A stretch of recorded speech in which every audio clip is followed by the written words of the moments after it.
Welcome everybody. Thanks for joining for our session on the Yoga Vasishtha. And our guest is arrived. We apologize for the little bit technical problems we faced, and it's fixed. So people will keep joining. And the this topic is quite vast and diverse, and the beauty of this topic is the stories, and the stories remain with us with a good moral, and everybody is benefited. I hear a lot of wonderful stories from a lot of people, how everybody take different message out of what is being shared. So we are grateful to our speaker waking up early in India and joining this program. So I will hand it over to you now. So let's begin. Thank you Sachin ji, सभी का धन्यवाद। As usual prayer करते हैं and then we will start.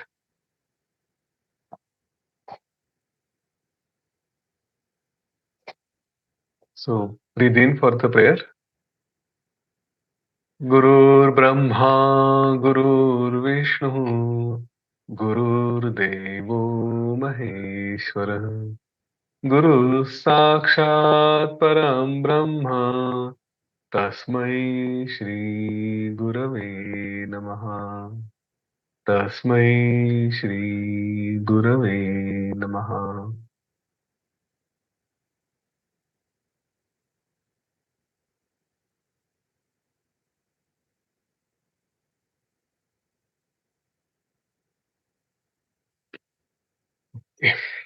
Let's open our eyes.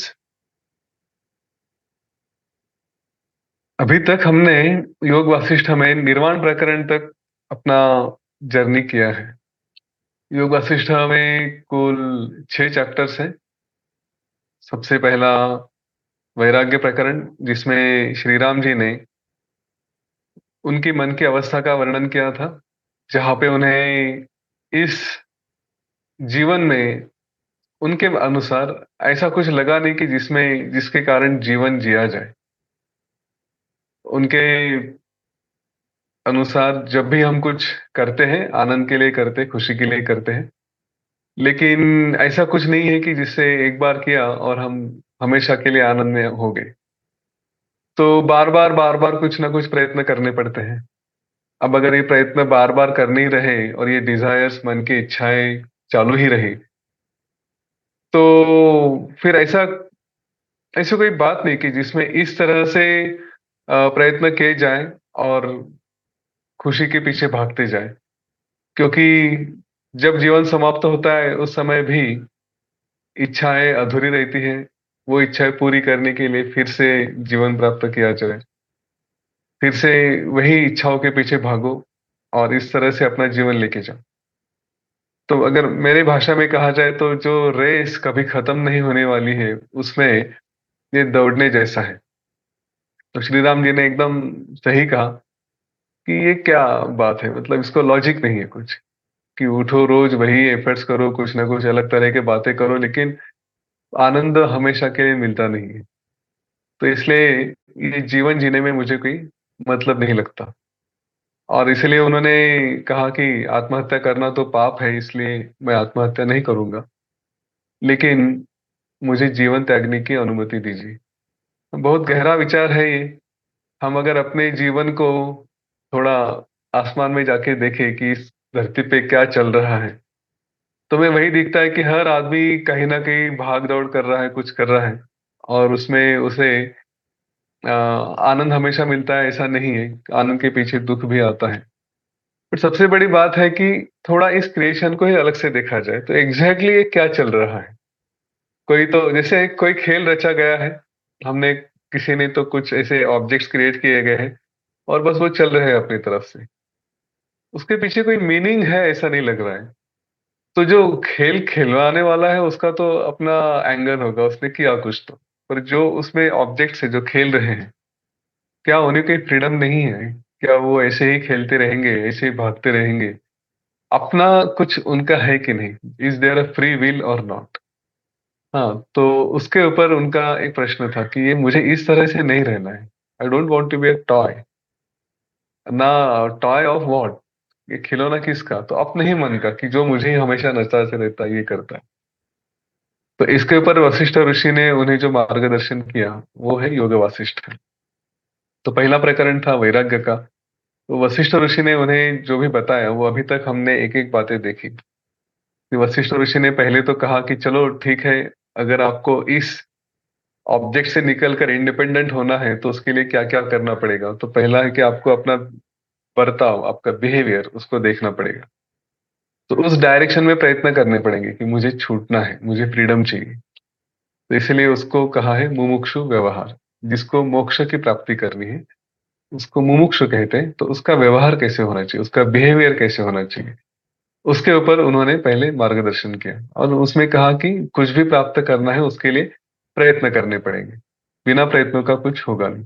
तो प्रयत्न कैसे होने चाहिए, शुभ अशुभ, इस डायरेक्शन में, तो शुभ डायरेक्शन में होने चाहिए। उसके लिए उन्होंने कुछ कीज दी थी कि जिसमें हमारे साथ जो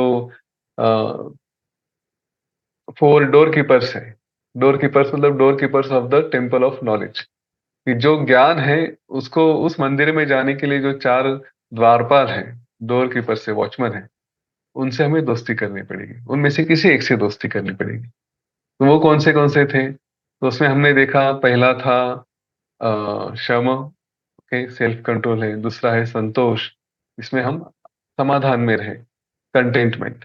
तीसरा है विचार, कंटिन्यूअसली हमें जो भी प्राप्त करना है उसका विचार होना चाहिए। तो इसमें स्पिरिचुअलिटी में वो विचार क्या रहेगा? तो हमेशा मैं कौन हूँ, ये सब जो देख रहा हूँ कितना सही है, वो विचार हमेशा अपने साथ होना चाहिए। और चौथा था सत्संग। हाँ, सत्संग के 2 अर्थ हैं। एक है कि जो एक विचार के संत स्वरूप के हैं उनके साथ रहना, और दूसरा सत्य का संग करना, जो हमेशा देखे सच क्या है, ट्रुथ क्या है, और उसी का विचार करे। तो यहाँ पे तो ट्रुथ मतलब वही है जिसको समझना है, तो उसके साथ रहो। जो भी मेरा स्वरूप है उसके साथ रहने का प्रयत्न करना, ये सत्संग रहा। फिर वशिष्ठ ऋषि ने श्री राम जी को बताया कि ये अभी जीवन जिसको तुम कह रहे हो कि ये है, तो ये कहाँ से आया, इसकी पूरी सृष्टि की उत्पत्ति कहाँ से हुई, उसके बारे में बताया। फिर जैसे यही ब्रह्मांड कैसे आया, ब्रह्मांड में फिर ये निर्माण कैसे हुआ, यहाँ पे पंच महाभूतों का निर्माण कैसे हुआ, पंच तत्वों का निर्माण कैसे हुआ, पंच तन्मात्र क्या क्या थे। तो ये कुछ हुआ ही नहीं, इस तरह से उन्होंने एक्सप्लेन किया। कि दिखने में डॉक्यूमेंट के हिसाब से तो ठीक है, चलो कि हिरण्यगर्भ की निर्मित हुई, ब्रह्मांड, ब्रह्मा की निर्मित हुई, उसने फिर ये देखा कि चलो मुझे आकाश चाहिए, फिर पंचतन मात्र चाहिए, जैसे रूप रस गंध, है ना, इस तरह के। उसके बाद फिर पंच महाभूत आ गए, और फिर धीरे धीरे करके ये सृष्टि निर्माण होती गई। पर करने वाले ने तो कुछ मटेरियल तो कहीं से लाया नहीं है। तो हुआ कहाँ से, ये खाली स्पेस में ये सारा सामान आया कहाँ से? तो वही है कि ये केवल एक इमेजिनेशन है, जहां पे एक्चुअली कुछ हुआ नहीं है। तो यह जीवन का स्वरूप जिसको हम मानते हैं सत्य है, सत्य है, वो सत्य नहीं है। वो एक केवल स्वप्न जैसा है। ये उन्होंने उत्पत्ति प्रकरण में स्पष्ट किया, जो तीसरा था। फिर चौथा चैप्टर था स्थिति का। स्थिति में फिर ये कहा कि अभी बना तो है, पता भी चल गया, तो ये नष्ट क्यों नहीं होता? उसका पीछे का एक इंपॉर्टेंट रीजन ये है कि हमारे इम्प्रेशंस, और ये इम्प्रेशंस को हमेशा देखना चाहिए। योग वशिष्ठ है ना, साइकोलॉजी की द बेस्ट बुक कही जाती है, एटलीस्ट मेरे विचार से। जिसने इस योग वशिष्ठ का ठीक से अभ्यास किया वो जीवन में अनशेकेबल होता है, चाहे कुछ भी हो जाए। फिर ना उसे मान की परवाह है या अपमान की परवाह है, ना ही उसे कुछ रोग या क्या कहेंगे उसको, हेल्थ, उससे कुछ लेना देना नहीं है। ना ही उसे गरीबी से कोई परहेज परहेज है, या अमीरी से भी कोई अपरहेज है, ऐसा कुछ नहीं। जो भी जीवन जैसे आएगा वो उसको आसानी से स्वीकारता है। क्यों? क्योंकि ये इम्प्रेशंस, ये बहुत बड़ी बात होती है। हम किसी चीज को सही गलत मानते हैं, ये ऐसा होना चाहिए, ऐसा नहीं होना चाहिए, ये इम्प्रेशंस का ही एक परिणाम होता है। एक छोटी सी बात कह देता हूं कि कई बार जीवन में दुर्घटना होती है, और उस दुर्घटना पे दुख करते हैं। अब दुर्घटना पे दुख करना चाहिए, ये भी हमारे ऊपर संस्कार है। योग वशिष्ठ में ये बात अतिशय सुंदर, बहुत सुंदर तरीके से कही गई है। कि उसी विचार को देखो कि जो भी हम कर रहे हैं क्या वो सच में आवश्यक है, क्या ये मेरे इंप्रेशंस के कारण है, या सच में ऐसा होना चाहिए। तो सच में क्या होना चाहिए क्या नहीं होना चाहिए कैसे डिसाइड करें। तो वो डिसाइड करने के लिए है शास्त्र है, गुरु वचन है। तो शास्त्रों के अनुसार, गुरु के शब्दों के अनुसार वो हम तय कर सकते हैं कि ये क्या होना चाहिए क्या नहीं होना चाहिए। तो पूरा प्रीजुडिस, हमारे मन में जो भी पूर्व विचार है वो सारे निकाल के फिर ऑब्जेक्टिवली विचार किया जाए। तो ये हुआ स्थिति प्रकरण में कि वो इंप्रेशन से हम कैसे बनते, फिर उससे छूटा कैसे जाए। तो एक बार देखें कि यहाँ तक अभी जितने हम बंधन में रहे हैं उसका कारण क्या है। वो है केवल उपशम प्रकरण में अलग अलग तरह के ध्यान है, अलग अलग विचार है। उसमें इस सारे भ्रम की शांति वो की गई है, वो है उपशम। फिर उपशम होने के बाद अभी निर्वाण कैसे प्राप्त किया जाए। तो निर्वाण प्रकरण में हमने पिछली बार देखा था कि दो तरह के मार्ग है। एक है ज्ञान का, जो अभी तक जिसकी चर्चा हुई थी, और दूसरा है प्राण चिंता। तो काकभूषुंड के प्रकरण में प्राणायाम के माध्यम से, योग के माध्यम से हम अपने आप को दीर्घायुषी, चिरंजीवी कैसे बना सकते हैं, हेल्दी कैसे रख सकते हैं। और साथ साथ फिर ज्ञान से भी जो मुक्ति का अनुभव आता है वो प्राणायाम से भी कैसे हो सकता है, एक मन की शांति कैसे प्राप्त की जा सकती है, ये हमने देखा था। और ये उपशम के प्रकरण भी देखे थे और प्राणायाम का भी हमने पिछले बार अभ्यास किया था। अब योग वशिष्ठ में इन्हीं कुछ प्रकरणों में निर्वाण जो छठा चैप्टर है, तो पहला था वैराग्य, दूसरा था मुमुक्ष व्यवहार, तीसरा था उत्पत्ति, ये कैसे निर्माण हुआ, चौथा था स्थिति, ये कैसे टिकता है, पांचवा था उपशम कि जिसमें ये सारे भ्रमों की, सारे विचारों की, मन की शांति कैसे होती है, वो पांचवा था। छठा है निर्वाण। निर्वाण में दो पार्ट है, पार्ट वन पार्ट टू। और निर्वाण प्रकरण काफी बड़ा है। तो निर्वाण प्रकरण ये आधा योग वासिष्ठ है जैसे कहा जा सकता है। योग वासिष्ठ में अगर 32,000 श्लोक है तो पहले 5 चैप्टर्स में कुछ 15-16 हजार है, और दूसरा जो निर्वाण है अकेला, उसमें करीब 16,000 श्लोक है। तो इतना बड़ा वो निर्वाण प्रकरण है। आज हम उसको देखना शुरू करते हैं। निर्वाण प्रकरण में शुरू में तो काकभूषुंड की कहानी हमने पिछली बार देखी। अब उसमें शिव जी की पूजा, उसके बारे में एक छोटा सा डिस्क्रिप्शन आया है, वो भी आज देखेंगे। निर्वाण का उद्देश्य दो तरह का है कि एक तो चलो मन की शांति होगी, सब हो गया, लेकिन इसके बाद अपने आप को शांत करने के बाद इस मार्ग पे चलकर जीवन कैसे जिया जाए, ये इसमें काफी अच्छे से वर्णन किया है। और दूसरे निर्वाण की स्थिति क्या होती है उसका भी वर्णन किया है। तो अक्सर यह होता है कि ज्ञान के मार्ग पे चलते चलते, और मेरे पास रिसेंटली एक केस आई थी कि हम ज्ञानी बनना चाहते हैं तो सब कुछ छोड़ के आश्रम में चले जाएं, हिमालय में चले जाएं, और बस साधना करे, तप करे, किताबें पढ़े और यूं कहे कि हाँ मुझे ज्ञान मिल रहा है। सेल्फ रियलाइजेशन, ऐसी एक अपेक्षा हो जाती है। इसको बहुत गलत तरीके से लोगों ने लिया है। सेल्फ रियलाइजेशन का मतलब ये जरूरी नहीं है कि सब कुछ छोड़ के जाओ। योग वासिष्ठ में एकदम क्लियरली बताया गया है कि जो गरीब है, जो क्रिमिनल है, जो व्यवहार में है, जो संत है, जो हिमालय में है, ये सारे लोग सेल्फ रियलाइज्ड हो सकते हैं। व्यवहार में उनको देख के कोई जज नहीं कर सकता कि ये सेल्फ रियलाइज्ड है या नहीं। तो अपने अंदर में उनके मन की स्थिति कैसी है जो हमें पता नहीं चलती, वो अंदर उनके अपने आप में वो सेल्फ रियलाइज्ड हो सकते हैं, उन्हें ज्ञान की प्राप्ति हो चुकी है, ऐसा कहा जा सकता है। तो सेल्फ रियलाइजेशन पता नहीं क्या है, किसने देखा है, जिसने देखा है वो बताता नहीं, ऐसा कहा जाता है। तो जो भी है, हमें वो आएगा तब आएगा, लेकिन तब तक, हाँ, एकदम वो एंड में ज्यादा जम करने के बदले तब तक हमारा जो बेसिक गोल है वो है मन की शांति। बस ये जीवन मिला है, शांति से हम जिए और आगे जाए। तो उसके लिए जो प्रयत्न करने हैं वो यहाँ पे पूरे योग वशिष्ठ में बताए गए हैं। तो निर्वाण प्रकरण में ये कहा गया है कि ये एक अवस्था आपको मिल गई, या उस अवस्था के ऊपर मार्ग पे चल रहे हो, तो ये आवश्यक नहीं कि सब कुछ छोड़ दे। इनफैक्ट ये है कि आप अपने जो प्रारब्ध से कर्म प्राप्त हुए हैं, जैसे श्री राम जी को कहा है कि आप एक राजकुमार करके आपने जन्म लिया है, आप एक राजा बनने वाले हो, तो आपको ये सब छोड़ना नहीं है, आपको तो राजा बन के कार्य करने हैं। और इनफैक्ट अगर हम देखें तो जो जो भी हम जिन्हें हम जानते हैं कि जो एक ज्ञानी है, उन्होंने हमेशा कुछ ना कुछ कार्य किए हैं, तभी हम उनको जानते हैं। चाहे वो भगवान श्री राम हो, श्री कृष्ण हो, शंकराचार्य हो, गौतम बुद्ध हो, या ऐसे कई संत हो कि जिन्होंने ज्ञान की प्राप्ति करने के बाद कहीं सब कुछ छोड़ के चले नहीं गए, वो हमारे सामने आए, उन्होंने लोगों में वो ज्ञान का प्रसार किया, लोगों को जगाया, उनके अपनी अपनी जो जो ड्यूटीज थी वो की। श्री राम जी ने अगर रावण का वध करना था तो वो भी किया। तो ये बातें निर्वाण प्रकरण में इस तरह से रखी गई है कि आपको आपके कर्तव्य करने हैं, कर्तव्य से भागना नहीं है। और इसीलिए योग वशिष्ठ बहुत इंपॉर्टेंट है। एक किसी ने बहुत सुंदर से कहा कि जो सारे हमारे स्क्रिप्चर्स हैं, सारे ग्रंथ हैं, वो हमें कर्म से छोड़कर वैराग्य की तरफ लेकर जाते हैं कि चलो सब सब कुछ छोड़ दो और आप आराम करो, अपने आप में रहो। लेकिन योग वशिष्ठ ये उल्टा प्रवाह करता है। ये कहता है कि अगर आप में वैराग्य, क्योंकि पूरी योग वशिष्ठ की शुरुआत ही वैराग्य से हुई है। तो वैराग्य में है सब कुछ छोड़ने की इच्छा हुई है, तो वहां से निकालकर आपको कर्मों में लेकर आता है। ये इसकी बहुत बड़ी शक्ति है। और वो भी मन की अवस्था वैराग्य में रहे, लेकिन कार्य में एक क्या कहेंगे उसको, धुरंधर रहे, एक शूर रहे, एक वीर रहे। इस तरह से कार्य करवाते हैं। तो इसमें एक कहानी आती है।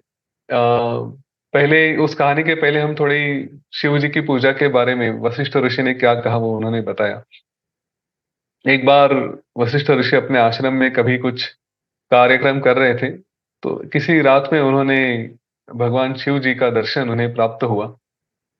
और उस समय उन्होंने, वशिष्ठ ऋषि ने शिव जी से पूछा कि आपकी पूजा कैसी की जाए। तो जो शिव जी ने बताया वो सारांश में आपको बताता हूँ। उन्होंने कहा कि मेरी पूजा मतलब आत्म पूजा है। ये जो बाहर से फूल खरीद के लाते हैं और सारा मटेरियल लेकर आते हैं, वो न्यून है, वो एकदम छोटी है, उसकी आवश्यकता नहीं होती। मैं सभी जगह सभी के रूप में होता हूं, तो हमारे अंदर भी मैं हूं, मतलब मनुष्य के अंदर भी मैं होता हूं। तो अगर मेरी पूजा करनी है तो आत्म पूजा करो। और उस आत्म पूजा के फल उन्होंने बहुत सुंदर बताए। मतलब वहां पे एक पूरा ऐसे, यूं कहूंगा, इक्वेशन दिया है कि इतने समय के लिए अगर आपने उस तरह का ध्यान किया तो आपको 100 अश्वमेध यज्ञ के फल मिलते हैं, इतने समय किया तो राजस्व यज्ञ के फल मिलते हैं, ऐसा वो सब कुछ दिया गया है। उसका जो क्रक्स है, उसका जो सारांश है उस पूजा का, वो ये है कि हर तरफ शिव को देखें। हम जब पूजा करते हैं तो हमारे घर में मंदिर है, उसमें शिव जी का लिंग रहेगा, गणेश जी की मूर्ति रहेगी, अ, भगवान कृष्ण रहेंगे, तो जो भी है हम उनको वहां पे देखते हैं, उस छोटे से रूप में, उस छोटे से मंदिर में, बस उनकी वहां पे पूजा करते हैं। लेकिन उस एरिया से निकलकर बाहर जितनी भी दुनिया देखते हैं, उस दुनिया में हमें भगवान नहीं दिखता सहसा। वहां पे हम बस मनुष्य देखते हैं, जानवर देखते हैं, और जो भी निसर्ग है उसको देखते हैं और उसको उस तरह से ट्रीट करते हैं। तो शिव जी ने कहा कि नहीं, मैं हर जगह हूँ। और ये हम जानते हैं कि भगवान तो हर जगह है। तो ऐसे हर जगह जहाँ पे ईश्वर ईश्वर है, तो उसकी पूजा भी उसी तरह से होनी चाहिए। तो कैसे हो? क्योंकि हम जब दुनिया में फेस करते हैं तो वहां पे अलग अलग तरह के अनुभव आते हैं। तो कहा कि ये जो भी अनुभव है, वो सारे अनुभव मुझे ही अर्पण करो। अगर किसी ने आपका अपमान किया तो वो भी मुझे दिया है, ऐसा समझो। अगर आपको कोई अच्छा मिलता है तो मुझे ही प्राप्त हुआ है, इसलिए उसका उपभोग लो। अगर ऐसा हम ये होते हैं ना स्पिरिचुअलिटी पे, मुझे ये नहीं चाहिए, वो नहीं चाहिए, ऐसा करते हैं। ऐसा नहीं, जो भी आ रहा है उसका स्वीकार किया जाए। अगर उसमें जो भी आ रहा है के साथ, मैंने बार बार कहा है कि कुछ निगेटिव भी आ सकता है, कुछ रोग हो सकता है, कुछ आर्थिक नुकसान हो सकता है, तो वो भी मुझे समर्पित करो, वो मेरा ही है। इस तरह से शिव जी ने कहा। तो हमारे सारे गुणों से, हमारे जो भी भोग है, अच्छे हैं या बुरे हैं, वो सारे भोग शिव जी को अर्पण करने हैं, वो सब कुछ उन्हें देना है। इस तरह से जीवन जिया जाए। तो थोड़ा विचार करें कि अगर हम ऐसे बैठे हैं, शिव जी की पूजा चल रही है, और जो जो भी मिल रहा है बस उन्हें समर्पित कर रहे हैं, तो इसमें जो मैं होता हूँ, जो अहंकार होता है, वो कहीं रहता नहीं, वो सब शून्य हो जाता है, जीरो हो जाता है। क्यों? क्योंकि मैं रहा ही नहीं। अहंकार का स्वरूप कैसे है? हम अहंकार को अपने इस शरीर तक सीमित करते हैं, अपने इस अस्तित्व तक देखते हैं। लेकिन अगर पूरा सब कुछ मैं ही हूं, तो फिर अहंकार नाम की बात नहीं, अहम में ही वो मैं आता है। अब मैं बचा ही नहीं ना। जब सब कुछ है, जैसे सागर में एक बूंद है, वो बूंद कहेंगे कि मैं बूंद हूं, मैं बूंद हूं। तो ठीक है, लेकिन उसने अपने आप को सागर समझ लिया तो, और वो बूंद सागर होती है। उस बूंद में हर सागर के वो गुण है कि जो सागर में होनी चाहिए। तो वो बूंद बूंद नहीं रहती, वो सागर बन जाती है, तो उसमें अहंकार नाम की बात नहीं रहती। वैसे ही हमारा है, हम अगर पूरा सब कुछ मैं ही हूं समझ लिया तो अहंकार नहीं रहेगा। तो शिव जी ने वही बात अलग तरीके से बताई कि सब में मुझे देखो, सब में मैं ही हूँ, जो भी आ रहा है वो मुझे ही अर्पण करो, मेरी पूजा वैसी हो जाती। इसके बाद योग वशिष्ठ में एक बड़ी सुंदर कहानी है।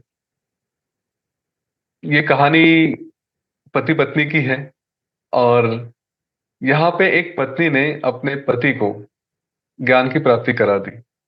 यूजुअली पुरुषों में ये भाव होता है कि स्त्रियों को, पत्नी को कुछ समझता नहीं। हाँ, तो यहाँ पे कहानी उल्टी है और देखेंगे कैसे हुआ है। तो चुड़ाला और शिखी ध्वज, ये बड़े सुंदर पति पत्नी थे और उनका संसार काफी अच्छे से चल रहा था। एक समय दोनों ने विचार किया कि हमें ये जीवन तो ऐसे ही चलेगा, तो थोड़ा ज्ञान की भी प्राप्ति होनी चाहिए। तो दोनों ने एक साथ अभ्यास किया, विद्वानों के साथ उन्होंने चर्चा की और जो भी ज्ञान उन्हें मिलता गया उसके ऊपर विचार करते गए। हुआ यूं कि राजा शिखीध्वज ये अपने कारोबार में काफी व्यस्त रहते थे, तो इसलिए उन्हें इतना विचार करने के लिए समय नहीं मिला। लेकिन चुड़ाला के पास समय था, चुड़ाला ने बहुत विचार किया और फिर वो उस विचार को ही आगे ले जाकर अपने ही आप में ध्यान में चलती गई, विचार करती गई और अभ्यास करती गई। तो उसका उसके ज्ञान की जो लेवल थी वो काफी बढ़ गई, वो जैसे मुक्त हो गई। इस ज्ञान के दौरान उसका प्राणायाम का वगैरह अभ्यास भी हुआ, उसको अलग अलग सिद्धियां भी प्राप्त हुई। अभी ये शिखी ध्वज था, उसने ये देखता रहा कि ये अपने पति में कुछ तो बदल हो रहे हैं। तो उसने पूछा कि ये आजकल हो क्या गया है, तुम कुछ खास अभ्यास कर रही हो, कुछ प्रैक्टिस कर रही हो, क्योंकि तुम पहले से ज्यादा यंग दिखाई देती हो, तो क्या बात है, कुछ तो अलग लग रहा है तुम्हें, एक चेहरे पे अलग सा तेज आ गया है।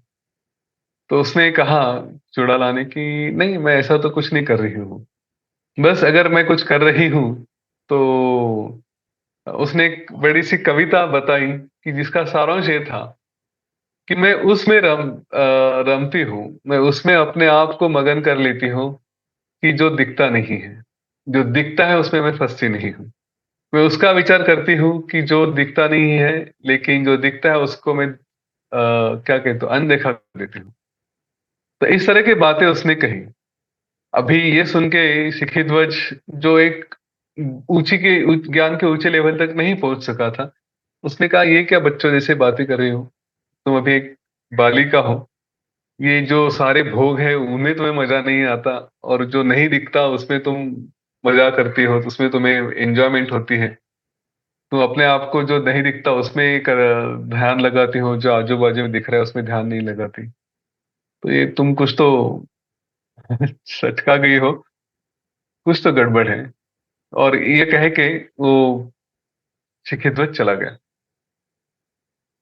कुछ दिनों के बाद ऐसा हुआ कि शिखी ध्वज को भी वैराग्य आ गया और उस राजा ने कहा कि चुड़ाला, मुझे लगता है कि अभी मेरा समय आ गया कि मैं सब कुछ छोड़ छाड़ के जंगल में चला जाऊं और वहां पे आत्मज्ञान की प्राप्ति के लिए प्रयत्न करूं। तो चुड़ाला ने कहा कि महाराज, अभी तो आप यंग हैं, आप युवा अवस्था में हैं, ये समय नहीं है कि आप ये सब कुछ अपना कारोबार छोड़ के जंगल में चले जाएं और वहां पे रहें। अभी आप यहाँ पे ही रह के ज्ञान का अभ्यास हो सकता है। पर शिखीध्वज ने वो माना नहीं और एक रात में वो सब छोड़ के जंगल की तरफ निकल गया। चुड़ाला को जब देर रात में जाग आ गई, उसने देखा कि ये जग गई, वो उसने देखा अपना पति नहीं है। तो उसने आकाश मार्ग से जाकर देखा कि अपना पति कहीं जा रहा है। वो समझ गई कि ये कुछ करने जा रहा है। उसको लगा, चुड़ाला को, कि उसे रोका जाए, पर उसने विचार किया अभी ये मेरी बात नहीं मानेगा, क्योंकि पहले भी मैंने कुछ कहा था, नहीं मानी। तो उसने उसे जाने दिया। शिखित बच गया किसी जंगल में। उसने कुछ एक छोटा सा झोपड़ा देखा जहां पे पहले कोई साधना वगैरह करते थे, उसका ही वो कमंडलू और वो दंड वगैरह सब पड़ा था। तो वही थोड़ा सा इधर उधर का सामान इकट्ठा करके वो संध्या पूजा ये सब करने में लगा रहा। एक समय के बाद चुड़ाला ने विचार किया कि चलो जाके देखते हैं कि इसका क्या चल रहा है। तो वो फिर से गई, उसने ढूंढा और देखा कि शिखी ध्वज जो कभी एक समय में एकदम युवा था, एकदम जवान था, वो अभी एक बहुत ही बूढ़े जैसी उसकी अवस्था हो चुकी है। जिसका शरीर पहले रस से भरा हुआ था, एकदम मजबूत था, वो इतना दुबला पतला हो चुका है कि देख के पहचान में नहीं आएगा। तो चुड़ाला को बहुत दुख हुआ कि ये इसने अपनी क्या हालत बना के रखी है। अच्छा, ज्ञान की तो प्राप्ति थी नहीं उस समय भी, वो अपना जो रूटीन चल रहा था, पूजा चल रही थी, यही सब कुछ कर रहा था। तो चुड़ाला को लगा कि जाके इसको समझाया जाए। अभी उसने विचार किया कि अगर मैं इसी रूप में गई तो ये तो मेरे ऊपर विश्वास रखेगा नहीं, मुझसे बात करेगा नहीं। फिर से उस समय जैसे मुझे धुतकार दिया था कि नहीं तुम्हें कुछ समझ में नहीं आता है, तो वैसे भी अभी हो सकता है क्योंकि मैं एक पत्नी हूँ। तो चुड़ाला ने विचार किया कि मुझे अपना रूप बदल के वहां पे आना चाहिए। और इसीलिए उसने एक छोटे से ब्राह्मण के, बटू कहते हैं, उसका रूप लिया, एक बच्चे का। और उस रूप में वो शिखी ध्वज के सामने आ गई। थोड़ा सा विषय समझने जैसा है कि कई बार हम अपने लोगों को समझाने जाते हैं, हमारे पास सब कुछ होता है, ज्ञान होता है, सब होता है, लेकिन हमारे लोग होते हैं कि जो केवल हम हैं उनसे रिलेटेड है, इसलिए हमारी बातें नहीं मानते। घर की मुर्गी दाल बराबर जैसे कहा जाता है, वैसे ही है। बाहर वाला हमारी वैल्यू करेगा, कितना भी हो बहुत मानेगा, लेकिन हमारे ही बच्चे, हमारे परिवार वाले शायद नहीं मानते। तो इसीलिए जो है राइट सोर्स उनके पास उन्हें भेजना चाहिए।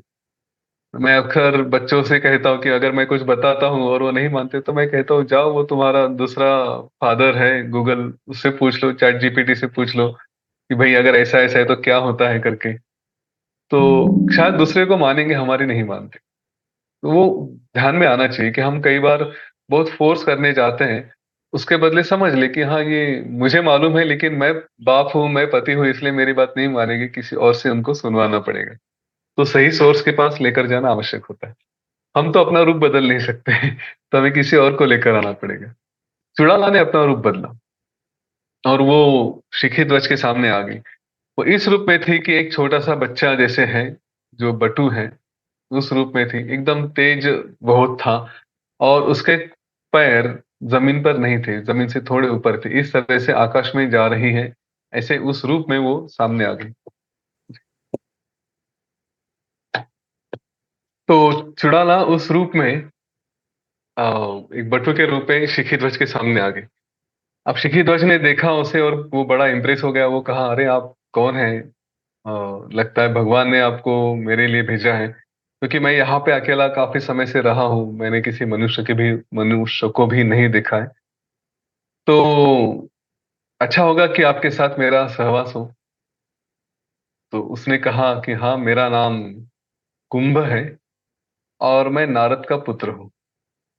अब शिखी ध्वज ने कहा, ये कैसे संभव है कि नारद का कोई पुत्र हो? नारद तो ब्रह्मचारी है, तो उन्हें कैसा कोई पुत्र हो सकता है?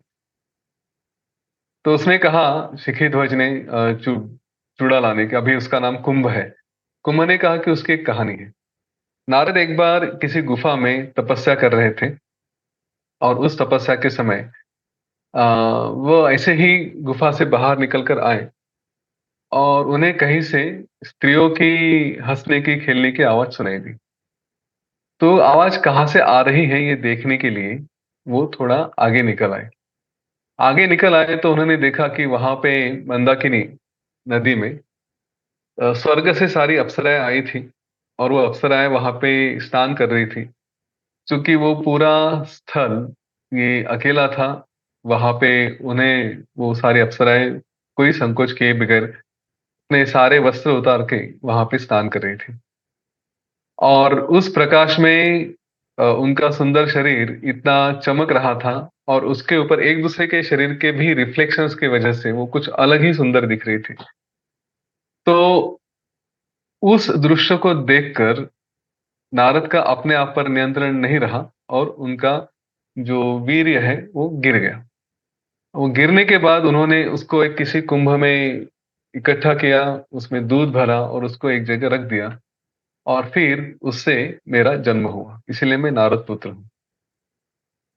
शिखी ध्वज ने कहा, ये कैसे संभव है? नारद का क्या अपने आप पर नियंत्रण नहीं रहा? तो उस पे कुंभ ने कहा कि एक शरीर, अगर मन सावध नहीं रहा, मन अलर्ट नहीं रहा, तो शरीर है। इमोशंस, भावनाएं उसको शरीर में जो भी करवाना है वो करवा सकती है। नारद की, मेरे विचार से नारद की जो गलती रही वो ये रही कि उन्होंने ये विचार करना चाहिए था कि अगर कहीं से कुछ आवाज आ रही है, मैं कोई दृश्य देखने जा रहा हूं, तो थोड़ा अपने आप को सावध रखें, क्योंकि स्त्रियों की आवाज आ रही है तो पता नहीं क्या सामने आ जाए। तो लेकिन वो ऐसे ही चलो देखने जाते हैं, इस तरह से रहे। मैसेज यही है, हमने पिछले बार शुक्र की भी कहानी देखी थी कि एक छोटा सा दृश्य हमें अपने स्थान से ढला सकता है, अपने स्थान से दूर लेकर जा सकता है। स्टूडेंट्स के बारे में भी यही होता है। और तो और ये मोबाइल भी, आजकल तो ये काफी एग्जाम्पल है। किसी दोस्त को फोन करने के लिए मोबाइल खोले, सामने व्हाट्सएप का स्क्रीन रहता है, तो चलो देख लेते हैं व्हाट्सएप क्या है। और वो एक के बाद एक उसमें जो मैसेजेस या कुछ होते हैं, वो सब देखते देखते देखते देखते थोड़ी देर में पता चलता है कि अरे मैं कुछ किसी पर्पस के लिए मैंने फोन उठाया था, वो भी याद नहीं रहता कि किसके लिए हुआ है। पूरा हमारा मन इतना ऑक्यूपाई कर लेता है कि हम अपने आप को ही भूल जाते हैं। तो इसलिए सावध रहना, अलर्ट रहना, ये बहुत आवश्यक होता है। ठीक है। तो कुंभ को फिर नारद ने बाद में ज्ञान दिया, ब्रह्मा से प्राप्त ज्ञान की प्राप्ति कराई। तो शिखी ध्वज ने कहा कि चलो बहुत अच्छी बात है, अब मेरा तो भाग्य है कि आपके जैसा ज्ञानी मेरे साथ आ गया। तो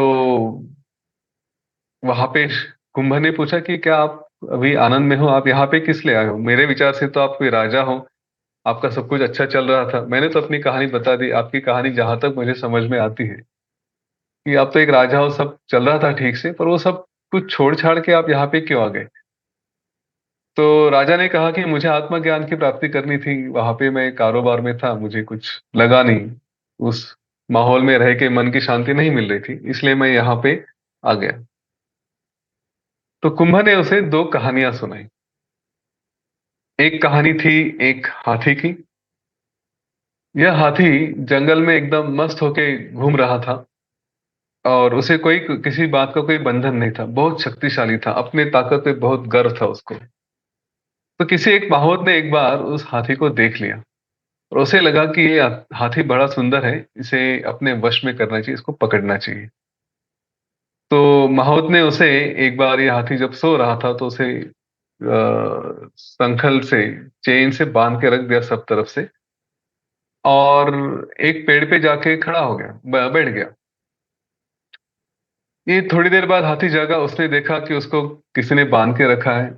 हाथी बहुत शक्तिशाली था, उसने पूरा जोर लगा के सारे बंधन तोड़ डाले और निकलने लगा। ये माहौत को देख के बड़ा गुस्सा आ गया कि ये मैंने इसको बांध के रखा और ये अभी अपने वश में नहीं हो रहा है। तो उसको पकड़ने के लिए उसके सर पे जो अंकुश लगाते हैं वो लगाने के लिए उसके ऊपर कूद पड़ा। अब वो माहौत कूद पड़ा तो उसका गलती से वो सर के ऊपर जाने के बदले हाथी के सामने आ गया। अब हाथी के सामने आया तो हाथी के पास पूरा चांस था कि जो मुझे बांधना चाहता है, जो मुझे पकड़ना चाहता है, वो मेरे सामने है, उसको मैं कुचल डालूं।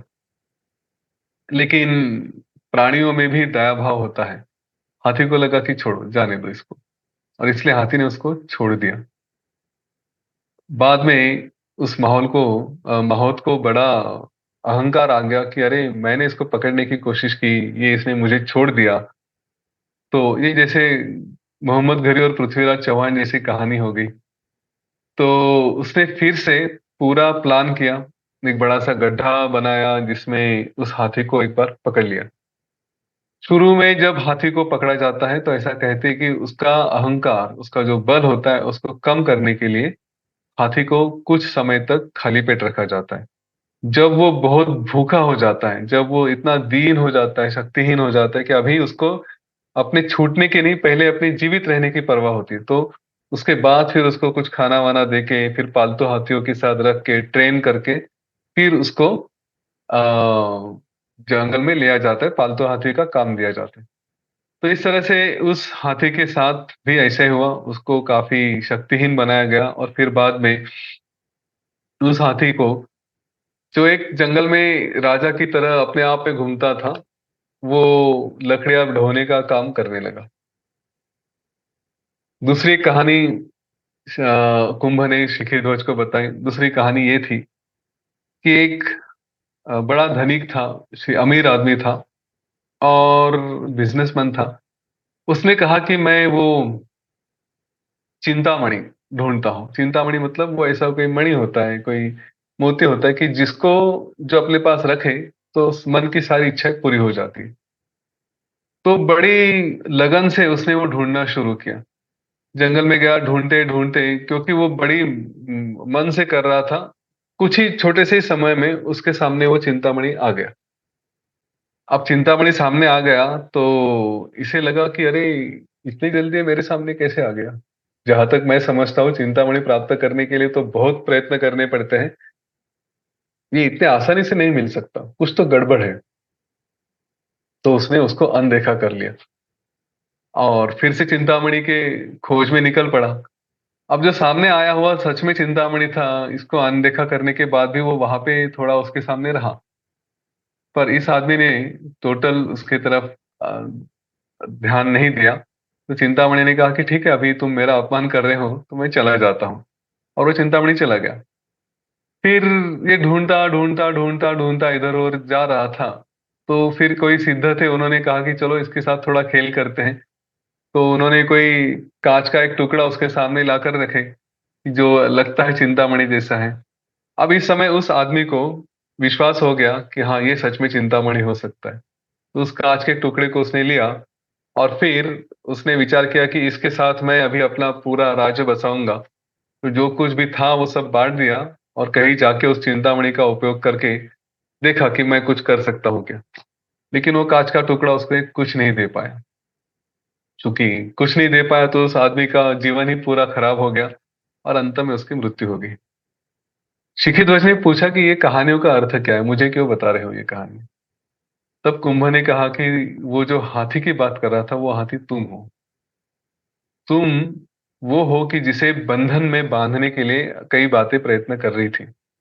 तुम वैसे तो राजा थे, तुम्हारे पास, तुम मुक्त थे, तुम्हारे पास ज्ञान आने वाला था। लेकिन तुमने, जो तुम्हें बंधन आए थे, उन्हें तोड़ा भी था। तुमने तो सब कुछ छोड़ने की कोशिश की थी, मन में वो विचार किया सब कुछ छोड़ दूंगा करके। लेकिन यहाँ पे आ गए सब कुछ छोड़ के, और यहाँ पे आके फिर से बंधन में फंस गए। जो तुम्हें लगता है कि मैं मुक्त हूं, यहाँ पे मैं जंगल में हूं, मेरे पास कुछ नहीं है, ये मुक्ति नहीं है। तुम अभी भी बंधन में फंसे हुए हो। तो जहां एक बार मन में पूरा वैराग्य आ गया, राज छोड़ गए, यहाँ पे आ गए, लेकिन फिर से बंधन में फंस गए। तो उस हाथी जैसा है तुम्हारे पास। जब वैराग्य मन में ही आया था तो राज्य छोड़ने की आवश्यकता नहीं थी। तुमने अपने वैराग्य की भावना से ही सारे बंधनों को तोड़ दिया था। सही ज्ञान की प्राप्ति वहीं पे कर सकते थे। लेकिन तुमने, वो जो माहौत था, वो तुम्हें बस एक जगह से लेकर दूसरी जगह लेकर आया और तुम उसके जाल में फंस गए। दूसरी कहानी वो चिंतामणि की। तुम्हारी पत्नी ने ही तुम्हें ज्ञान की बातें बताई थी, तुम्हें ऑलरेडी सब मिल चुका था। लेकिन इतने आसानी से ज्ञान कैसे प्राप्त हो सकता है, ऐसा विचार करके, वो जो घर में ही ज्ञान नहीं मिलेगा, मुझे कहीं जंगल में जाना पड़ेगा, किसी आश्रम में जाना पड़ेगा, ऐसा विचार करके तुम वो सब कुछ छोड़ छाड़ के यहाँ पे आ गए। जो चिंतामणि तुम्हें आसानी से मिला था, उसका तुमने त्याग किया। और अभी ये जो सब तामझाम बना के रखा है, इस कांच के टुकड़े को ज्ञान समझ रहे हो और यहाँ पे फंसे हो, तुम्हें कुछ नहीं मिल रहा है। तो उसके बाद फिर शिखी ध्वज की आंखें खुल गई। फिर उसने पूछा कि चलो आप मुझे ज्ञान की बातें बताएं। तुमने कहा, शिखी ध्वज ने बोला कि तुमने कहा तो मैंने सब कुछ छोड़ा नहीं है, मैं अभी भी बंधन में हूँ। लेकिन मेरे विचार से तो मैंने पत्नी का, राज्य का, संपत्ति का, सबका त्याग किया है। तो फिर ऐसा क्या है जो नहीं छोड़ा है। तब आ, कुंभ ने कहा कि नहीं, अभी तो कुछ करना बाकी है, अभी भी कुछ त्याग बाकी है। शिखी ध्वज ने कहा ठीक है, ये झोपड़ा वगैरह जो बांधा है उसको मैं जला देता हूँ। उसने जाके उसको आग लगा दी, सब कुछ जलने लगा। तो ये कुंभ देख रहा था कि अच्छा, ये क्या क्या कर रहा है करके। फिर बोला ये देखो ये सब कुछ मैंने छोड़ दिया। बोला नहीं, अभी भी तुमने सब कुछ नहीं छोड़ा है। फिर शिखीध्वज ने कहा अब तो छोड़ने जैसे मेरे वस्त्र हैं और ये कमंडलू वगैरह इनका भी मैं त्याग कर देता हूँ, अब क्या बाकी रहा। तभी कहा कुंभ ने कि नहीं, अभी भी तुमने पूरा त्याग नहीं किया है। तब शिखीध्वज ने कहा कि देखो, अब अगर कुछ रहा है तो केवल मेरा शरीर है, तो इस शरीर का भी त्याग करता हूँ। पास ही में कोई दरिया है, खाई है, उसमें जाके मैं कूद जाता हूँ और अपने जीवन का त्याग करता हूँ। ऐसा कह के वो उधर जाने लगा। तब कुंभ ने कहा कि ये शरीर भी कहाँ तुम्हारा है जिसका तुम त्याग कर रहे हो। ये तुम जो हो वो और शरीर तो अलग अलग है। शरीर चला जाएगा लेकिन तुम तो रहोगे, तो उसका क्या त्याग कर रहे हो। अब इसको प्रश्न आ गया कि अब ऐसा क्या है जो मैंने त्यागा नहीं। फिर कुंभ ने कहा कि वो जो अहंकार है, जो मैं हूं, मैं की भावना हूं, उसका त्याग करो। वो असली त्याग है। बाकी ये सारी बातें जो तुम्हारी नहीं है उसका त्याग करके क्या करोगे। जो जिसे तुम अपना समझते हो, अहंकार उसका जो मूल है, उसका त्याग करना चाहिए। तो उसके ऊपर फिर शिखीध्वज ने ध्यान करना शुरू किया, उसने विचार किया और काफी समय तक वैसे ही बना रहा। तब तक चुड़ाला वापस अपने रूप में आकर राज्य में आई, फिर से राज का जो भी कारोबार चल रहा था उसको देखा, ठीक किया और इसके पास वापस आ गई। इसके पास आने के बाद इससे पूछा कि अभी तुम्हारी मन की अवस्था कैसी है। तो इसने कहा कि अभी तो मैं एकदम स्थिर हूँ, मुझे अच्छा लग रहा है ये वो। फिर दोनों एक दूसरे के साथ अच्छे दोस्त बनकर इधर उधर घूमने लगे। ये करते करते एक दिन चुड़ाला ने विचार किया कि चलो देखते हैं इसको सच में अटैचमेंट से कोई आ, है कि नहीं, कुछ अटैचमेंट्स है कि नहीं। तो एक दिन उसने ऐसे ही झूठे ही इंद्र और उसका पूरा दरबार, पूरा जो राज्यसभा थी, वो इसके सामने लेकर आई। उस इंद्र ने कहा शिखीधर से कि महाराज आपकी तपस्या सफल हुई है, आपको मेरे साथ स्वर्ग में चलना है। तो उसने कहा शिखीध्वज ने कि नहीं, मेरे लिए तो यही स्वर्ग है। स्वर्ग में आपके क्या रहेगा जो मुझे आनंद देगा। मेरा आनंद यहीं पे है, मुझे यहीं पे स्वर्ग मिल रहा है।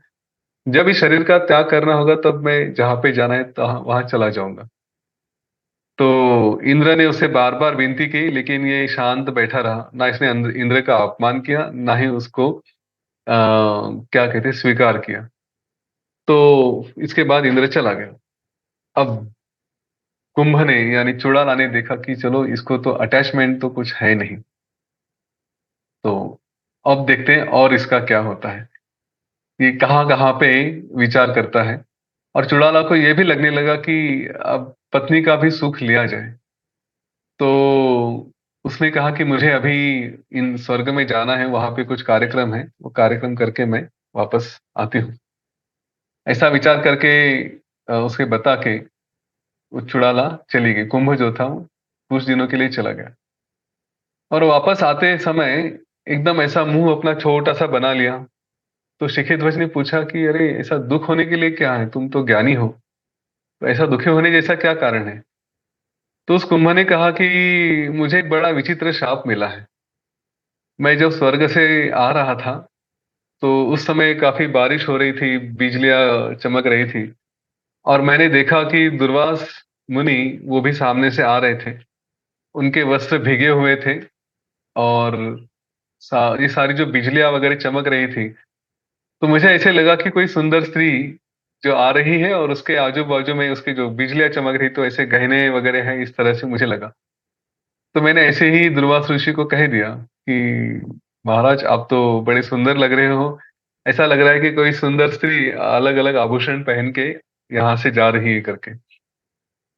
अब इसने भले ही प्रेम से आदर के साथ कहा होगा, लेकिन अपने से बड़ों से किस तरह से बात करनी चाहिए ये भी एक लेसन होता है। किसी से भी मजाक में बात नहीं की जा सकती, चाहे बड़े कितने भी अच्छे लगे, कुछ भी लगे, एक रिस्पेक्ट का भाव होना चाहिए। तो वो तो नहीं रहा। दुर्वास ऋषि ने उस बात को अलग से ले लिया। उन्होंने कहा कि मैं तुम्हें श्राप दे देता हूँ कि तुम आधा दिन, मतलब दिन के एक समय में, दिन के समय में तुम पुरुष रहोगे, रात्रि के समय में स्त्री रहोगे। अब ये विचार करके मुझे बड़ा दुख हो रहा है, ऐसे कुंभ ने कहा। तो शिखीध्वज ने कहा शरीर तो शरीर है, उसमें क्या मायने रखता है। मुझे तुम्हारे रूप से कोई फर्क नहीं पड़ता, हम बहुत अच्छे मित्र हैं, हम अच्छे मित्र ही रहेंगे। तुम्हारा शरीर क्या है ये मेरे लिए कोई बात नहीं रखता। तो फिर उसके बाद वो दोनों अच्छे दोस्त बनकर रहने लगे। फिर चुड़ाला ने कहा कि देखो, मैं तो रात को एक स्त्री हो जाती हूँ, और एक स्त्री को जो स्वाभाविक है कि अपना पति, अपना कुछ होना चाहिए, तो मेरी वो भी इच्छा है कि क्यों ना हम विवाह कर ले, और रात को मैं आपकी पत्नी बन के रहूंगी। तो राजा ने कहा, मुझे उसमें भी कोई दिक्कत नहीं है, क्योंकि जैसे है, एक ज्ञानी होता है, वो कोई आने वाली जो चीज है उसको नकारता भी नहीं है, और मतलब वो अच्छा रहे जो, या बुरा रहे, दोनों को स्वीकार लेता है। तो कहते हैं ठीक है, उसमें मुझे कोई समस्या नहीं है, जैसी तुम्हारी इच्छा। तो फिर उन्होंने विवाह कर लिया, और पति पत्नी जैसे शाम को रहते थे, और दिन में दोस्त जैसे रहते थे। फिर चुड़ाला ने विचार किया कि चलो अभी इसको अटैचमेंट है कि नहीं देखा है, लेकिन जेलसी भी है कि नहीं वो भी देखते हैं, असूया है क्या। तो एक दिन जब शाम के समय ये शिखिध्वज ध्यान कर रहा था, तो चुड़ाला ने अपनी ही शक्ति से एक सुंदर सा मंडप बनाया। उसमें एक कामदेव जैसा सुंदर पुरुष वहां पे निर्माण किया। एक सुंदर सा क्या कहेंगे, बेड था, उसका भी अरेंजमेंट किया। और जैसे ही इसका ध्यान समाप्त होने का समय हो गया, इसने ऐसा दृश्य निर्माण किया कि वो उस पुरुष के साथ रति क्रीड़ा में मग्न हो गई, कि रोमांच चल रहा है। अब योग वासिष्ठ में ना हर रस का अतिशय सुंदर वर्णन है। तो इनका जो श्रृंगार रस चल रहा था, उसका श्रृंगार रस का भी बहुत सुंदर वर्णन यहाँ पे किया है। राजा ने अपना ध्यान छोड़कर जब वो आया और देखा कि अपनी पत्नी किसी और पुरुष के साथ श्रृंगार रस में मग्न है, तो वो वहां से निकल कर आ गया। उसने मन में विचार किया कि ये दोनों अपने आप में सुख में है, तो उन्हें सुख में रहने दे, मैं उनके सुख में बाधा नहीं डालूंगा, मैं निकल जाता हूँ। अभी ये नेचुरली चुड़ाला ने जो सब ये ड्रामा किया था, तो उसने देखा कि अरे ये तो आकर चला गया। तो उसके सामने आकर खड़ी हो गई, और खड़े होकर फिर सर झुका के बोली कि मुझे क्षमा कर दे महाराज, मुझसे गलती हो गई, मेरा अपना भावनाओं पे नियंत्रण नहीं रहा। तो राजा ने कहा कि कोई बात नहीं, आनंद प्राप्त करने का हर एक को अधिकार है, तो वो तुम्हें आनंद मिलना था वो तुमने लिया, लेकिन साधु वचन शास्त्रों के अनुसार कुछ हमारा नियंत्रण भी होना चाहिए, बिहेवियर भी होना चाहिए, जो तुमने नहीं किया। तो इसके आगे हम पति पत्नी करके नहीं रह सकते, हम केवल पहले जैसे दोस्त ही रहेंगे। मुझे तुम्हारे बारे में, मेरे मन में कोई घृणा नहीं है, कोई कोई जेलसी नहीं है, कोई गुस्सा नहीं है, कोई क्रोध नहीं है। तुम्हें जो होना था वो हो गया, पर बंधन जो रखने चाहिए थे वो तुमने रखे नहीं, तो इसीलिए हम पति पत्नी बनकर नहीं रह सकते। चुड़ाला ने उसके इस मन की अवस्था देखी, और उसे कहा कि हाँ, ये अभी सच में ज्ञानी हो चुका है, प्रबुद्ध हो चुका है, नॉलेजेबल हो चुका है। तब चुड़ाला ने कहा कि ठीक है महाराज, और उसने अपना जो ओरिजिनल रूप था, जो उसकी पत्नी थी, उस रूप में वो सामने आ गई। तो शिक्षित वचन ने कहा, अब तो तुम पहचानी पहचानी सी लग रही हो, तुम मेरी पत्नी जैसी लग रही हो, क्या तुम वही हो? तो उसने कहा, हाँ महाराज, मैं वही हूँ। आप थोड़ा अभी विचार करिए, देखिए कि क्या क्या हुआ है। तो शिखीध्वज ने फिर से ध्यान किया, और उसके समझ में आ गया कि अपनी ही पत्नी ने सारा खेल रचा था। उसने बड़े गदगद होके, बड़े प्रेम से उसको आलिंगन दिया, हक किया, उसका हाथ हाथों में पकड़ा, और कहा कि जिसे तुम्हारी जैसी पत्नी मिलती है, उस पुरुष का भाग्य तो सबसे ज्यादा है, उसका जीवन तो पूरा बदल जा सकता है। अपने पति पत्नी के प्रति बड़ी कृतज्ञता उसने व्यक्त की, और उसने कहा कि अब क्या किया जाए। तो चुड़ाला ने कहा कि देखो महाराज, अब हम यहाँ पे भी रह सकते हैं, हम राज में भी जा सकते हैं, पर चूंकि आप राजा थे, आपका कर्तव्य है कि राजा बन के आप अपना राज्य चलाएं। आपकी प्रजा भी आपके लिए राह देख रही है, आपकी प्रतीक्षा कर रही है, तो हम वहां पे जाएंगे। तो राजा ने फिर, दोनों ने वापस वहां पे मंडप वगैरह बनाया। चुड़ाला ने उसका अभिषेक किया, राजा बनाया। चुड़ाला ने भी शिखी ध्वज ने भी चुड़ाला का महारानी करके अभिषेक किया। फिर अपने ही संकल्प से बड़ी सी सेना बनाई, और वो पूरा जो प्रोसेशन था, पूरी जो सभा थी, वो पूरी वहां पे जाके राज्यसभा राज में आ गई। लोगों ने भी उनका स्वागत किया जोर शोर से, और फिर काफी समय तक दोनों ने अपना राज्य किया।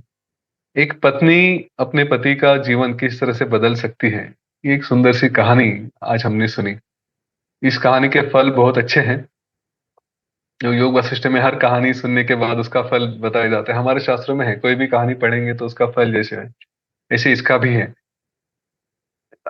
इसमें एक छोटा सा मैसेज ये ले सकते हैं कि हम कई बार देखते हैं ना, हमारे साथ जो है उनका, हम प्रयत्न करते कि अच्छे मार्ग पे चले या कुछ और आगे बढ़े, जीवन में और आगे लेकर जाए, लेकिन हम उनसे ज्यादा प्रयत्न करके सफल नहीं होते। तो इसके कारण कई बार बहुत जोर शोर लगा के झगड़ा वगड़ा हो जाता है घर में। तो जो मन शांति लाने का प्रयत्न करते हैं ना, सामने के मन शांति होती है ना अपनी होती है, हम दोनों भी वो खो बैठते हैं।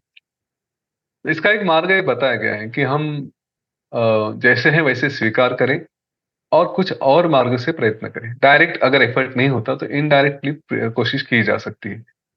तो यहाँ पे शिखी ध्वज के जीवन में एक अच्छा मित्र आया था, वो था कुंभ।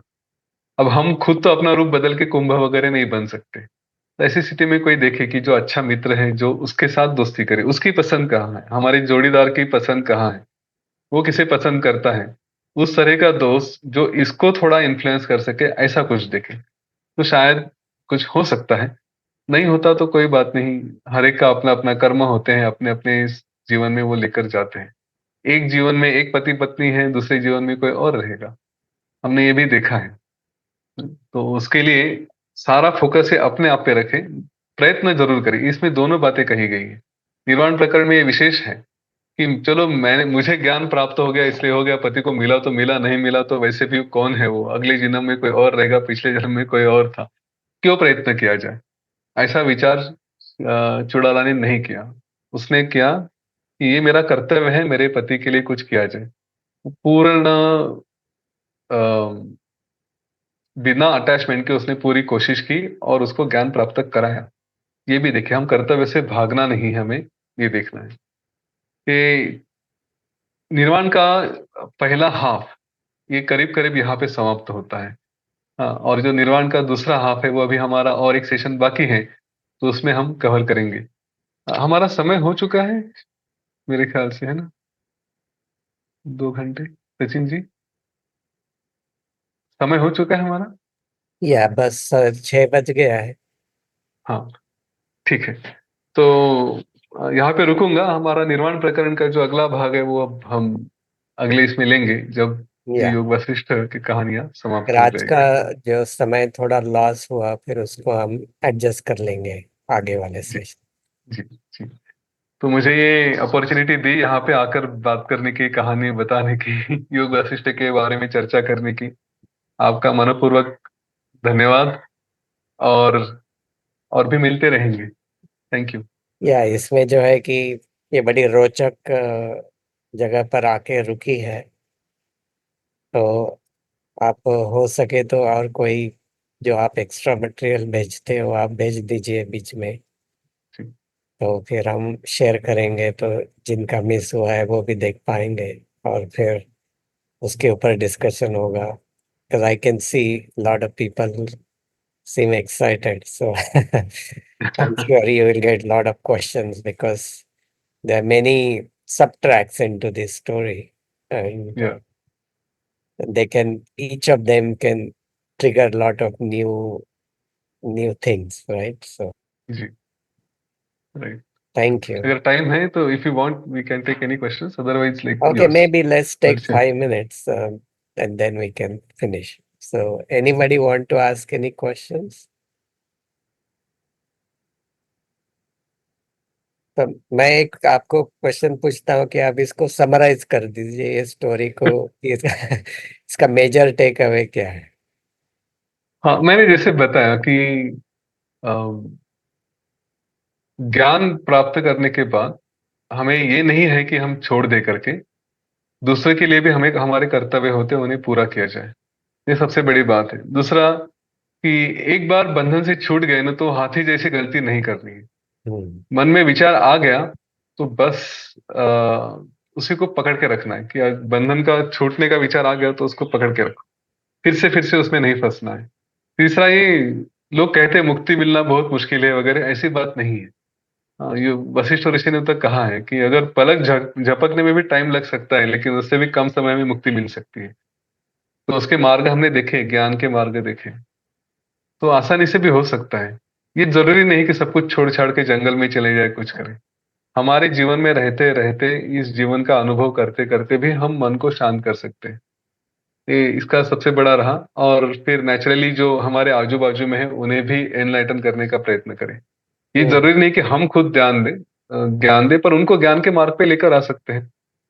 आपका इतना सब सीरीज चलता है, तो ये देखे कि आपके काउंट ये दिन ब दिन बढ़ते जाए। लोगों को बार बार बताएं। अगर आपके सेशंस में 100 लोग आते हैं, तो एटलीस्ट अगले सेशन में कम से कम 120 125 तो आनी चाहिए, उसके अगले सेशन में और बढ़नी चाहिए। क्योंकि आज यही एक चीज है कि जो लोगों की आवश्यकता बन चुकी है। ज्ञान ये मिलना चाहिए, सही ज्ञान मिलना चाहिए। और ये हम्म। आवश्यक नहीं कि केवल योग वशिष्ठ से हो। ट्राई सीरीज, आईसीसी जो ट्राई वैली है, वो तो काफी कुछ करती है। तो देखिए, उसमें काउंट बढ़ाएं, अच्छे लोगों को जोड़ें, लोगों को अच्छे मार्ग पे लेके आए। जरूरतें हैं उनकी, बट हमें अपना घर छोड़ के बाहर जाना पड़ेगा, बातें करनी पड़ेगी। और वो पॉजिटिवली बातें करनी पड़ेगी, खुद से हम्म। बोलना पड़ेगा। लेके आइए। इसमें मेरे को तो सबसे इम्पोर्टेंट बात ये लगती है कि द वे यू हाईलाइट, लोग बोलते हैं ना, स्पेशली ट्रेडिशनल पर्सपेक्टिव, की मुक्ति मिलने के लिए बहुत जन्म लेने पड़ते हैं। तो तो अभी ये जन्म में हम एंजॉय करेंगे, फिर मुक्ति वगैरह के दूसरे, अभी शोभना हंस रही है। Right. So everybody wants know कि अगर करना है तो हो सकता है। और जैसे आपने बताया कि अभी खुद को कुछ मिल गया, ज्ञान हो या जो भी आपको मिलने वाला है, तो उसमें तृप्त होके नहीं रहना है, उसके बाद में भी कर्तव्य करना जरूरी है। और फिर वो कर्तव्य सिर्फ खुद के लिए नहीं, दूसरे के बारे में भी कुछ सोचो, है ना। जी। तो वो सोचना भी बड़ी इम्पोर्टेंट बात है। तो उसके लिए क्या करें, वो भी। तो मेरे ख्याल से तो बहुत सारी कहानियां हमने सोची, पर ये इसके ऊपर थोड़ा हाईलाइट डालना अच्छा रहेगा कि सब लोग सोचे घर पर अगला सेशन होने तक कि आ, कि मेरे को रियल में मुक्ति चाहिए। मैं, कोई साधु जी है पुराने, बहुत सारे, उनसे कुछ नोट्स मैंने बनाए थे बहुत सारे। मैं हाई स्कूल में था तब, मैं नोट कल रात को पढ़ रहा था, तो उसमें लिखा था कि एनिमल खुद का कर्तव्य करते हैं, सीजन के साथ बदलते हैं, बट ह्यूमन ही एक होता है कि जो कभी कर्तव्य भी नहीं करता है और खुश भी नहीं होता है। मरने तक वो बोलते रहता है कि मेरे को सुधरना है, ये करना है, वो करना है। तो पूरी लाइफ भी 70 साल 80 साल चले गए, तो फिर सुधार क्यों नहीं कर सकता। और जो हमारे एंसेस्टर्स है, जैसे अभी ये हमारे सीनियर ग्रुप बड़े ज्ञानी लोग हैं, काफी इनको लाइफ एक्सपीरियंस भी है, तो फिर भी प्रैक्टिकल लेवल पे ये कैसे उतारे, इनको सब पता है। ये रामायण पढ़ते हैं, महाभारत पढ़ते हैं, भजन गाते हैं, जप जी। करते हैं, गुरु है, सब सब कुछ है। तो फिर जो मिसिंग गैप क्यों है ना। So that is something we touch, I think.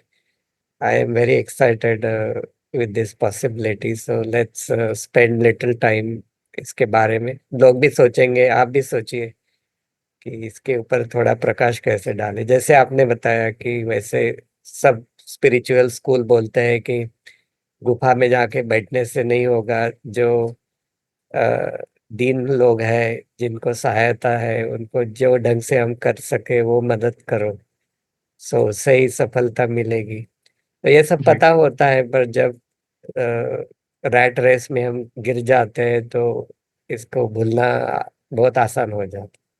फिर हम जी। सोचने लगते हैं कि मुक्ति, हाँ, सोचेंगे रिटायर होने के बाद में। फिर सोचेंगे कि बहुत जन्म लेने पड़ेंगे, कितने हैं। तो एंड जैसे आपने बताया मेरे को, last thing I will say, the story याद आई मेरे को कि एक साधु जा रहे थे तो नारद ने उनको पूछा कि आप, मैं ब्रह्मा के पास जा रहा हूँ, तो साधु ने बोला कि एक क्वेश्चन पूछ लो, मेरे को मुक्ति कब मिलेगी। तो वहां आगे जाने के बाद गृहस्थ एक मिला, वो भी झाड़ के नीचे, उसने भी बोला कि मेरे को तो ज्ञानी नहीं हो, साधु ने क्या पूछा था वही क्वेश्चन मेरा भी पूछ लो। तो नारद ने पूछ लिया, तो आते समय वो पहले उनको साधु जी मिले, तो साधु को उन्होंने बोला, तो साधु ने बोला कि आपको आंसर किया ब्रह्मा ने, तो बोला हाँ कर दिया। तो बोला क्या बोला, तो बोला कि ये झाड़ पर जितनी पत्तियां हैं उतनी लाइफ लगेगी। तो साधु बड़ा नाराज हो गया, वो खड़ा होके चिल्लाने लगा। उसको बड़ा गुस्सा है कि मैंने इतनी साधना की और अभी आप बोल रहे हो कि इतनी सारी जन्म लेने पड़ेगी, इतने कितनी सारी पत्तियां लगी है झाड़ के ऊपर, तो ये तो बड़ी बात है, तो मैं तो एंजॉय करूंगा लाइफ, इसमें कोई दम नहीं है साधुगिरी करने में। तो फिर नारद ने बोला कि दूसरे पर्सन ने भी पूछा था, गृहस्थ ने, अगर आपको सुनना है कि उसका भी रिएक्शन देख लेते हैं। तो उधर जाके वो गृहस्थ को बोला, तो उसने बोला कि ब्रह्मा जी बहुत दयालु है, उन्होंने मुझे एश्योर कर दिया कि मेरे को मुक्ति मिलेगी, भले कितने जन्म लगे। तो वैसे उन्होंने बोला, तो ऊपर देखा तो वो इमली का पेड़ था। तो इमली के पत्ते तो बहुत छोटे छोटे होते हैं, पर उसका एटीट्यूड जो अच्छा था, तो सडनली जोर से हवा आई और वो सब पत्ते उड़ गए, और एक ही पत्ता था और वो भी गिर गया। तो फिर उसको उसी क्षण में मुक्ति मिल गई। तो ऐसी वो पुरानी कहानी है, तो ये हमको पता होती है, पर इसका रिलेशन लगाना कभी कभी हम भूल जाते हैं। तो आई थिंक जितना भी आपने काफी अलग अलग बताए, तो अलग अलग सब्जेक्ट भी हम निकाल सकते हैं, पर मेरे ख्याल से ये सबसे बड़ी इम्पोर्टेंट मैसेज आपके लेक्चर से सबको मिली है। सो आपका धन्यवाद। एंड हम मिलेंगे तो अगले सेशन में सब लोग तैयार करके आके आपको बताएंगे कि उनको मुक्ति कब मिलनी है। और और वो क्या करेंगे उसके लिए। जी। ठीक है। Thank you. Thank you.